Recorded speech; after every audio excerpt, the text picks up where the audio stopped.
Welcome back to all my social media friends. तो हम शुरू कर रहे हैं मणिमहेश यात्रा वाया कलाह होली से होकर दूसरा चरण हम यहाँ से शुरू कर रहे हैं। लगभग 2.5 घंटे का ऑन फुट ट्रैवल करने के बाद हम पहुँच चुके हैं कलाह गांव, जो कि इस यात्रा का अंतिम गांव है। और यहाँ पर हम दर्शन करेंगे केलिंग जी महाराज का। पुराने समय में जब भी यात्रा होती थी इस मार्ग से, तो केलिंग जी के मंदिर में सभी श्रद्धालु रुकते थे और उसके बाद जिन लोगों को परमिशन होती थी केवल वही लोग आगे जा पाते थे, बाकी लोग कलाह से ही वापस हो आते थे। तो ये है प्रकृति की गोद में बसा हुआ इस यात्रा का अंतिम गांव कलाह। कलाह से हम कभी अप्स कभी डाउन्स चढ़ाई चढ़ते हुए हम पहुंच जाते हैं बाबा बालकनाथ जी की गुफा, जो कि कलाह गांव से लगभग 1.5 किलोमीटर दूर है। और यहाँ पर जो मणिमहेश परिक्रमा यात्रा कमेटी के संस्थापक हैं महाराज जी, उन्होंने लगभग 4 से 5 माह तक कठोर तपस्या की थी। धूप भी बढ़ चुकी है और साथ में प्रकृति का इतना मनमोहक नज़ारा है कि इसको निहारते ही सभी थकान जो दूर हो जा रही, छूमंतर हो जा रही है। और यहीं से हम देख पा रहे हैं उस भाग को जहाँ तक हमने जाना है, वो टॉप जो जिससे 1 किलोमीटर नीचे उतरकर हम मणिमहेश जो झील है वहाँ पर पहुँचेंगे। और ये नेचुरल शेल्टर बनाए हुए हैं जो रेन से बचने के लिए।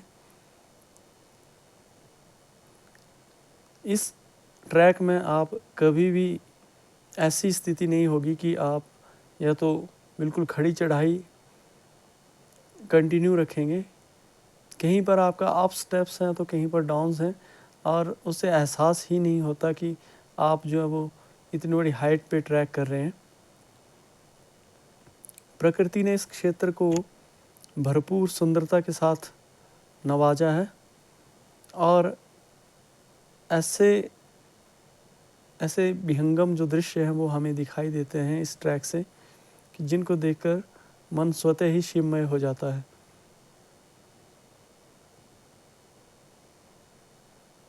कलाह गांव से जो हमारा अगला पड़ाव होगा वो होगा जेलखड। अब तक हम कलाह से लगभग 1.5 घंटे का ट्रैक कंप्लीट करके आए हैं। और ये देखिए, ये है नेचुरल शेल्टर जिनको यात्रा के दौरान लोग नाइट स्टे करने के लिए उपयोग करते हैं, क्योंकि यहाँ पर बारिश का पानी नहीं आता। इसके साथ एक और बड़ा नेचुरल शेल्टर है और यहाँ पर हमें मिलता है मणिमहेश परिक्रमा कमेटी द्वारा लगाया गया लंगर, जहाँ कुछ रिफ्रेशमेंट लेने के बाद हम आगे का जो ट्रैक है वो शुरू कर रहे हैं।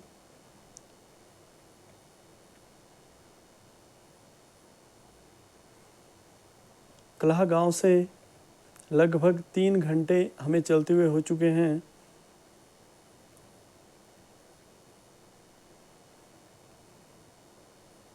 इस संपूर्ण क्षेत्र से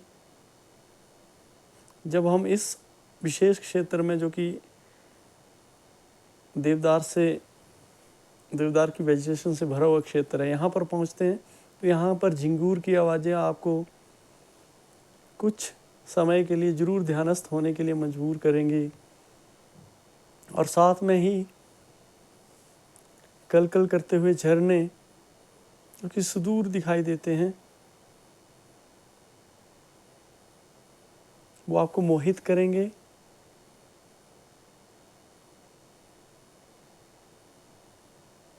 इस लंगर से थोड़ा सा आगे जाने पर एक और बहुत प्यारी सी जगह आपको देखने को मिलती है।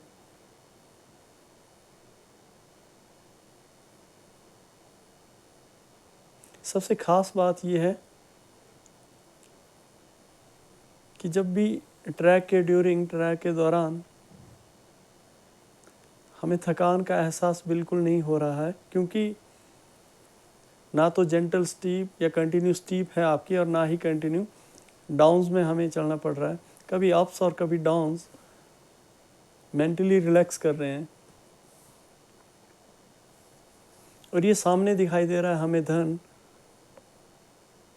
जो हमारे चलवासी पशुपालक हैं, वे इन धारों में, इन अपर हाइट्स में भेड़ बकरियों को लेकर 6 महीने के लिए चराने आते हैं और अपने परिवार से दूर। लेकिन सबसे प्लस पॉइंट ये है कि ये विशुद्ध प्राकृतिक वातावरण में अपना जीवन सर्वाइव कर रहे हैं, जो इनको मानसिक और शारीरिक रूप से बहुत मजबूत बनाता है।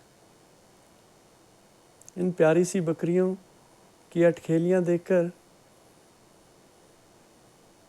मन स्वतः ही प्रसन्न हो जाता है और सारी थकान इन बादलों की तरह दूर दिखाई देती है।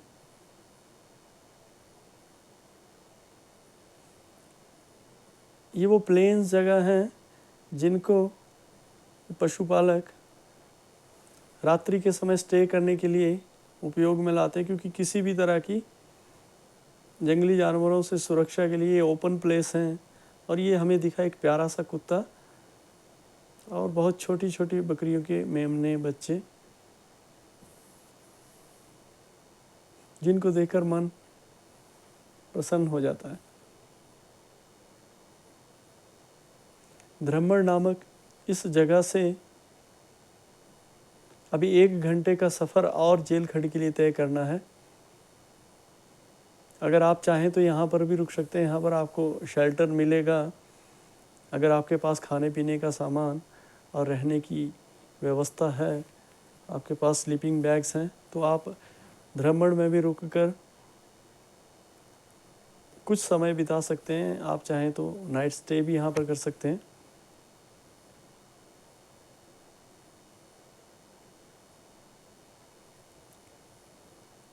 धरमड़ से निकलते ही हमें दर्शन होते हैं एक बहुत प्यारे से झरने के, जिसकी